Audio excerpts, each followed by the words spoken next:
یہ جو ماہ شعبان ہے اس میں کرنے کا سب سے بڑا کام یہ ہے کہ خوب اللہ سے توبہ کرو اور دیکھو میری وجہ سے کسی مسلمان بھائی کو تکلیف تو نہیں پہنچی.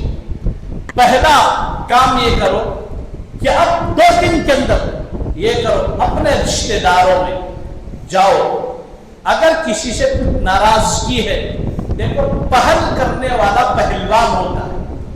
اسلام میں شریعت میں پہلوان کسے کہتے ہیں؟ رکھا بجا کو اکھاڑے میں بلانے والا پہلوان نہیں، اپنے آپ کو جھکا کر معافی کی طرف اپنے قلب کو مائل کر کے جو چھوٹا بنا کر اپنے چھوٹے بھائی کے گھر جا کر بیٹھ جاتا ہے وہ بڑا بھائی حقیقت میں بڑا رہتا ہے. پہل کرو، جاؤ اپنے رشتہ داروں کے کسی سے ناراضگی ہے کسی سے ناچاکی ہے بیٹھو ان کے گھروں میں ان سے معافی درخواست کرو. پہلا کام یہ. دوسرا کام فرینڈ سرکل میں دوستانہ ماحول میں اگر کہیں اس طرح کی بات ہے معافی تلافی کرو چھوڑو.